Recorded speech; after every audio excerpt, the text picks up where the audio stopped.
இது மகிமை நேரம். ஆண்டவராகிய இயேசு கிறிஸ்துவின் ஈடு இணையற்ற நாமத்தினாலே இந்த மகிமை நேரம் நிகழ்ச்சியை பார்த்து கொண்டிருக்கிற உங்கள் ஒவ்வொருவரையும் கூட அன்போடு கூட வாழ்த்துகிறேன்.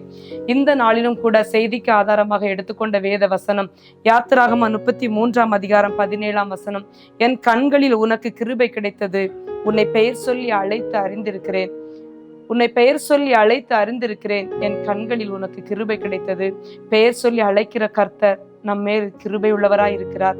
அநேக இடங்களிலே வேதாகமத்திலே பெயர் சொல்லி அழைத்த தேவன் இன்று உங்களை பெயர் சொல்லி அழைக்கிறார். பார்த்து கொண்டிருக்கிற ஒவ்வொருவரையும் பெயர் சொல்லி அழைக்கிறார். நீ என்னுடையவன் என்று சொல்லி, என் கண்களில் உனக்கு கிருபை கிடைத்தது என்று சொல்லி சொல்லுகிறார். எத்தனையோ பேர் நம்ம பார்த்திருக்கிறோம். எத்தனையோ பேரோட உயிர் இன்று இல்லை. நம்மோடு கூட பயணித்த அநேக உறவுகள் இந்த நாளிலும் கூட காணப்படவில்லை. எத்தனையோ உயிர்கள் கருவிலே அழிக்கப்பட்டு விட்டது. எத்தனையோ உயிர்கள் பிறந்த போது அழிக்கப்பட்டு விட்டது, மரித்து போய் விட்டார்கள். எத்தனையோ பேருக்கு இடையில அகால மரணங்கள் ஏற்படுகிறது. ஆனா நமக்கு கர்த்தர் கிருபையாய் கொடுத்திருக்கிறார். இந்த நாட்களை நமக்கு ஜீவனை கொடுத்திருக்கிறார், நமக்கு சுகத்தை கொடுத்திருக்கிறார். அப்படின்னா என்னன்னு சொல்லி பார்த்தோம்னு சொன்னா, கர்த்தருடைய கிருபை, அவர் நம்மீது வைத்த கிருபை, அவர் நம்மீது வைத்த கிருபை அதிகமாய் காணப்படுகிறான் தான் நம்ம இன்னைக்கு ஜீவனோடு இருக்கிறோம். அதற்கு கர்த்தருக்கு நன்றி உள்ளவர்களாய் காணப்பட வேண்டும் என்று சொல்லி கர்த்தர் விரும்புகிறார். அப்படி கர்த்தருடைய கண்களை கிருபை கிடைத்த ஒரு மனுஷனை பார்ப்போன்னு சொன்னா, 1 சாமுவேல் 3:1 சாமுவேலை குறித்து நாம் பார்க்கிறோம். அன்னாள் அநேக வேதனைப்பட்டு கொண்டிருந்தாள்.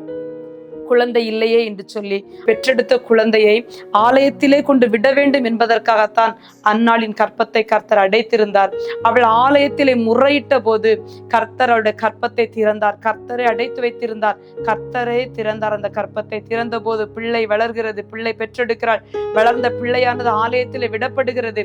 அந்த குழந்தையானது ஆலயத்திலே விடப்பட வேண்டும், ஆலயத்திலே வளர வேண்டும் என்பது தேவனுடைய திட்டம். அதற்காகத்தான் கர்த்தர் அவனை தெரிந்தெடுத்திருந்தார். அதற்காகத்தான் அன்னாள் மூலமாக கர்த்தர் அந்த பிள்ளையை கொண்டு ஆலயத்திலே விட வைத்தார். ஏலிக்கு கிடைக்காத தரிசனம் அந்த சாமுவேலுக்கு கிடைத்தது. அந்த சாமுவேல் நாளுக்கு நாள் தேவ பக்தியிலே வளர்க்கப்பட்டான். ஆலயத்திலே அநேக காரியங்களை எல்லாவற்றையும் சிறப்பாக செய்து முடித்தான். சிறு வயதிலேயே அவன் ஆலயத்தின் பணிவிடைகளை நேர்த்தியாய் செய்திருந்தான். ஆலயத்தின் காரியங்கள் எல்லாவற்றிலும் அவனுடைய பங்கு அதிகமாய் காணப்பட்டது. சிறுவன் என்று இல்லை, சிறுவனுக்கு உரிய அனைத்து வேலைகளையும் அவன் சிறப்பாய் செய்தான். வேதாகமத்திலே அநேக இடங்களிலே சாமுவேலை குறித்து குறிப்பிடப்படுகிறது.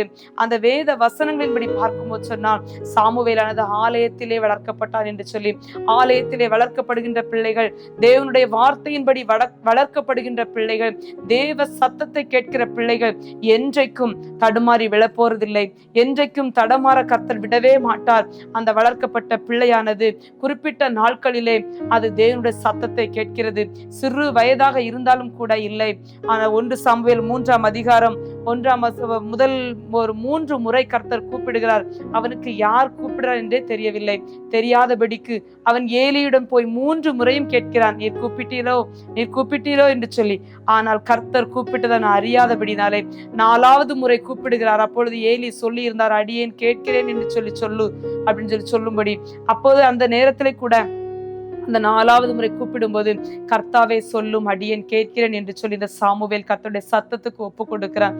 சத்தத்திற்கு ஒப்பு கொடுத்த உடனே கர்த்தர் அவனோடு கூட பேசுகிறார். ஏலிக்கு கொடுக்கப்படாத சில தரிசனங்களை, ஏலிக்கு சொல்லப்படாத சில மறைபொருட்களை, ஏலியின் குடும்பத்திற்கு வரவேண்டிய சில சங்கடமான சூழ்நிலைகளை இந்த சாமுவேல் மூலமாக கர்த்தர் பேசுகிறார். சாமுவேல் எப்படியாகுமோ என்று சொல்லி யோசித்துக் கொண்டிருந்தான். காலையிலே ஏலி கேட்கிறார். ஆனால் அவன் சொல்லவா வேண்டாமா என்று சொல்லி மிகவும் வேதனையோடு கூட காணப்படுகிறான். ஆனால் சொல்லுகிறான், இந்த சாமுவேலோடு கர்த்தர் பேசினார் என்பதை கர்த்தர் உறுதி செய்தார். சாமுவேல் கர்த்தருடைய சத்தத்துக்கு கீழ்ப்படிந்தான். ஏனென்று சொன்னால் அவருடைய கண்களில் கிருபை கிடைத்தது. கிருபை பெற்றவனாய், கர்த்தருடைய சத்தத்தை கேட்டவனாய் இந்த சாமுவேல் ஆலயத்திலே வளர்க்கப்பட்டதனால அநேக ஆசீர்வாதங்களை பெற்றுக்கொண்டான். சாமுவேல் 1 சாமுவேல் 3 சொல்லப்படுகிறது. இன்னும் அநேக காரியங்கள் சொல்லப்படும். ஆலயத்தில் அவன் எவ்வாறு பணிவிடை செய்தான், என்னென்ன காரியங்களை செய்தான், நிதர்சனமாக தரிசனங்கள் கிடைக்காத அந்த காலகட்டத்திலே சாமுவேலோடு கூட கர்த்தர் நிதர்சனமாய் பேசினார். அநேக முறை பேசினார். எல்லா காரியங்களையும் அவனுக்கு வெளிப்படுத்தினார். சாமுவேல் 1 சாமுவேல் 8 அதிகாரம் 1 சாமுவேல் முதிர் வயது அடையும் போது கூட ராஜாக்களை அபிஷேகம் பண்ணும்படியாக, நியாயாதிபதிகளாய் உட்காரும்படியாக தன்னுடைய குமாரர்களை நியாயாதிபதியாக ஏற்படுத்தினார் என்று சொல்லப்படுகிறது.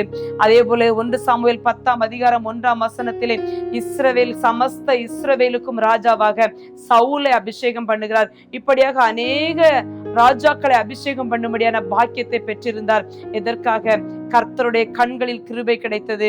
நாம் கர்த்தருடைய கண்கள் கிருபை கிடைக்க வேண்டும் என்று சொன்னால் கர்த்தருடைய சத்தத்துக்கு செவி கொடுக்க வேண்டும். கர்த்தருடைய சத்தத்துக்கு செவி கொடுத்து அவருடைய சித்தத்தின்படி செய்கிற பிள்ளைகளாய் நாம் மாறும்போது, ஆலயத்திலே நாட்டப்பட்டவர்களாய் வேரூன்றி இருக்கும் போது கர்த்தர் நம்மை கொண்டு பெரிய காரியங்களை செய்ய வல்லவராய் இருக்கிறார். ராஜாக்களை அபிஷேகம் பண்ணும்படியாக இந்த சாமுவேலை கர்த்தர் தெரிந்தெடுத்தார். இந்த சாமுவேலும் கர்த்தருடைய சத்தத்துக்கு கீழ்ப்படிந்தான். சத்தத்தை கேட்டது மட்டுமல்ல, அதன்படி செயல்பட்டான். நம்முடைய வாழ்க்கையிலும் கூட ஒருவேளை அடைபட்ட கற்பங்கள் திறக்கப்படும் என்று சொன்னால் கர்த்தருக்காய் எதையாகிலும் செய்ய வேண்டும் என்று சொல்லி கர்த்தர் விரும்புகிறார்.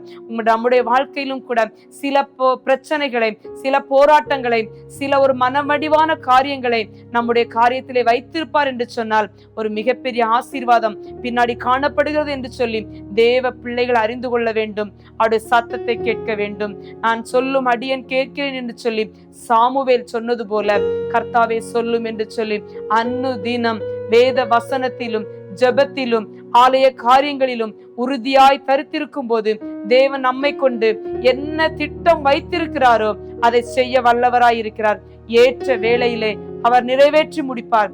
எல்லாவற்றுக்கும் மேலாக தேவ சத்தத்தை நாம் கேட்கிறவர்களாய் மாற வேண்டும்.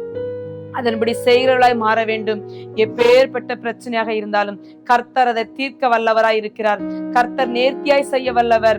எந்த பிரச்சனைகளும் போராட்டங்களும் நம்மளை மேற்கொள்ள விடவே மாட்டார். நம்முடைய காரியங்கள் கர்த்தருடைய கரத்தில் இருக்கிறது. ஏனென்றால் அவருடைய கிருபை நம்ம மேல் இருக்கின்றது. நாம் நம்மை ஒப்பு கொடுக்கும் போது தேவன் நம்மை உயர்ந்த இடத்திலே வைக்க வல்லவராய் இருக்கிறார்.